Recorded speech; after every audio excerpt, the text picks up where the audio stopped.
Hey, welcome to the Happy Trekkers channel. My name is Mike, and today I want to talk about when you do and when you do not need a visa to travel to Mexico. So let's get started. So to go into Mexico, for most people, you're not going to need a visa. And I say most people, meaning most of the people that are watching me on this video right now are probably not going to need a visa. That is because a lot of the people that watch this channel are from the United States or from Canada or even Europe. They will not need a visa if you're going to be there for business, for tourism, or you're a student. You're going to be there for less than 180 days. And again, if you fall into one of these one of these countries, again, the United States, Canada, the UK, Northern Ireland, any of the Schengen countries, which is like 27 European countries, if you're within those three things, you're fine. You're not going to need the visa. So you can go into Mexico for a 2-week vacation or a month or however long you're going to stay, up to 180 days, and no visa is required. Now you will need a FMM, which is the It's the multi-migration form, and there's a Spanish word for that I'll put on the bottom. That's escaping me at the moment. But that is just a form that you're filling out. It's kind of stating why you're going to be there. It's sort of your record. So when you go across the border, say you get off of a plane in Mexico City or wherever you're going to go, you're going to fill out this form and you're going to give it to the immigration people or the border patrol essentially. And they're going to ask you, how long are you going to stay? Well, you say, I'm going to be here for 2 weeks. They may ask to see some proof of that. Most often not, but they may. And just be prepared for that to show, oh, I've got a hotel reservation or I've got a return flight on X day, and so okay, you're going to be here for, I see, 14 days. They'll give you basically a 14-day permission slip, if you will, to stay there. They may ask you what your intent is, and again, you're going to tell them, hey, I'm just down here to have a good time and to see the area and enjoy the beach, and then I'm going to go back to Wisconsin or wherever you came from. And it's no problem. They're going to wave you right through, and it's going to be very simple. Now, if you went down there and said, oh, I'm going to start a new job working at a resort, now we got a problem, because they're going to first think, well, wait a second. We have Mexican citizens here that would gladly do that job. Why are you doing it? Now you have to explain some things, and we'll talk about that in a little bit. But that's what you don't want to do. You're going down there for vacation purposes for the most part. And that's probably true, again, for 90% of the people that watch this video anyway. That's what they're going to do. This is a very low-key, not a big deal. They'll give you the form. It's just a little form about that big. Just put it in your passport and keep it with you in the passport. And when you return, you come back into, you're leaving the country essentially. You're flying out or wherever the case may be. They're going to look at that form and they're going to balance it. And they're going to say, oh, okay, you said 14 days. It's been 13 days or whatever. It's been 14 days. No problem. If you said I was going to be here for 2 months and then you've been here 10 months, so you've exceeded that 180 days, now you got a problem. So you don't want to do that. Don't do that. There could be fines and all kinds of problems. So you don't want to do that. You don't want to overstay your visa. Just don't do it. So what I mentioned, again, let's talk about the business. If you're going to go down there and work, first of all, you're not going to do that.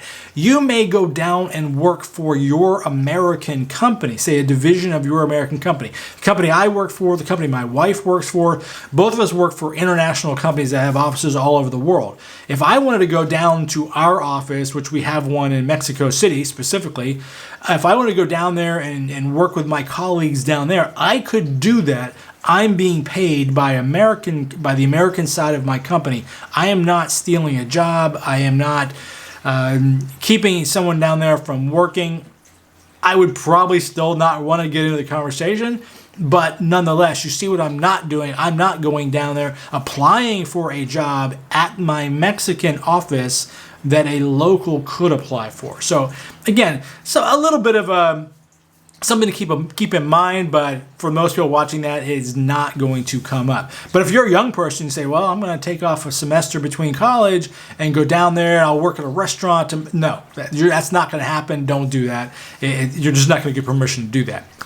So let's talk about the next level up, which is going from no visa to needing a visa. So the next visa that people often talk about is what is referred to as a temporary residency visa. These are the people that want to live in Mexico, maybe even get a Mexican citizenship, but you have to start out with a temporary residency visa. Again, not super hard to get, but there are some requirements that you must meet in order to do that. And generally these revolve around economic solvency. That's what they refer to it. This is what they would go, when you go onto the consulate website, you're going to look for the economic solvency. And these things change because the dollar amounts that they reference are tied to the Mexican minimum wage, typically. So as of right now, this is being recorded here in December of 2022. I just checked before I started this video, and the rules were updated as of August of 22. So these are subject to change. You always want to go in and check, but it's been relatively stable, although it has creeped up over the last couple of years. So right now, you can do one of two things. You do not have to do both. You can either make a certain dollar amount, which I'm going to look here at my thing. Right now, that dollar amount is $2,552 US a month, and you have to have had that for the previous 6 months. You have to show that you have earned that per month for the last 6 months. That could be a job, it could be a pension, it could be a lot of different things, but you have to show that and have the bank statements to prove that. And those bank statements are supposed to be certified. That gets a little tricky as well. Mexico, like a lot of places in Latin America, it may depend on who you talk to on that day. So it will tell you these need to be certified official copies. What does that mean? Does that mean you can just print it off my printer? Yes, sometimes. Sometimes it means you need to go to the bank and get notarized copies or official copies so they're signed. It's really going to depend on who you talk to and what consulate you're at and what person you talk to at that consulate. I wish I could give you a more defined rule. It just doesn't work that way. Welcome to Mexico. It's just not the way it works. The other thing is, if you don't make that much money, say you don't make $2,500 a month, but you have money in a 401k or your just savings account or investments of this nature, then that is the other way you can prove economic solvency. So I'm going to read again. Again, this is as of August of 22. It's $42,040 US. So if you have $42,000 per person, so if it's my wife and I need 42 grand, she needs 42 grand, or combined, what is that, 84 grand. So we need to have 84 grand on average over the last 12 months. So you want to look back for 12 months and see, did I average that? Now, obviously, if you have investments like we do, those numbers go up, those numbers go down. But if the average over that period of time is enough, then you qualify. Now, if you have both, then even better. But you can do one or the other. The other thing is, if you're going to show income from an employer like we have, you're going to have to get a letter from the employer saying that it's okay for you to work down there. And here's the deal. The whole reason for this is they don't want you coming down there and being broke, quite frankly, and ending up on some sort of public assistance. That they do. They have provided public assistance, but you've never paid anything into it. You've never paid Social Security. You've never worked down there, Social Security, but you know what I'm saying. You've never paid into the taxes as an employee. So you're just going down there and being an immediate draw. They want to avoid that. So again, that's for temporary residency visa. Probably the most common that people go after. But let's talk about some of the other uncommon ones. Okay, so I had to look a couple of these up. There are some other visas that people do use. And there's actually a fair handful of visas. I'm only going to talk about a couple because they kind of apply. You can go down there for religious reasons. So, if you're going down there as a missionary of some sort, or you're going to go down there and work with a religious organization that helps children or whatever that may be, you can do that as well. The rules are lighter, if you will. They're easier, I guess, would be a better way of saying it. I'm going to read these again.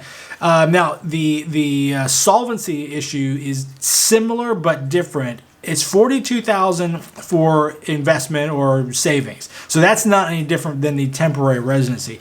However, the monthly income drops from $2,500 down to $1,682. That's right now. So $1,682 for the past 6 months. So again, what are you saving? $900. So if you were, so I guess we're thinking if you're working for a religious organization, you're probably not going to make as much money as someone working for another purpose or having a pension. So you're getting a little bit of break there. You are going to require a letter from the organization saying this is why you're coming down there. This is your intention.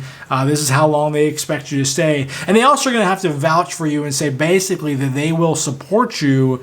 So again, that you are not on some sort of public assistance. So not hard to do, but you're going to have to come through those couple different hoops, if you will, to make that happen. But that again, that's for religious visa. And the last visa we want to talk about is the real estate visa. This is for people that own real estate in Mexico. You can buy real estate in Mexico. There are some hoops to jump through, and we can get into that in a whole different conversation. It's a lot to get into, but let's assume you own some real estate. There are a couple factors to consider. One is that it's officially deeded in your name. So you'll need that. It's just getting it notarized, showing that you own this property so that it's legit. The other thing is they want the value, and this is where it gets a little complicated. The value has to be 40,000 times the daily minimum wage, Mexican minimum wage for Mexico City. So Mexico tends to look at the minimum wage as a daily rate, where here in the United States, we think of it as an hourly rate. But they look at it as daily. Now this number is, I think it's 189 pesos today in 2022. It's going to change in 2023 to 207. So we're going to use that number, 207. So basically that's 207 pesos per day, which is equivalent right now of about $10.50, give or take. So $10.50 a day is the Mexico City minimum wage. The property needs to be worth 40,000 times that, right? So you're looking at a little bit more than $400,000 for that property, the value of that property. Now, what I don't know off the top of my head is how they evaluate the cost. I'm sure there must be appraisers or something they're going to look at. I could get into that if that's actually a concern. I can look that up and try to get that information for you. But think about that. A $400,000 piece of property in Mexico is you know, it's Mexico. It's less expensive than the United States, but you can easily spend that on property. You can easily spend $70,000 on a piece of property. So it does have quite a range down there. But don't think that 400 grand is going to buy you, a huge, magnificent mansion on the beach. You can buy you a nice property on some beaches, but other places that could be just a standard house. It has quite the range, just like we have here in the United States. On average, it's less expensive down there.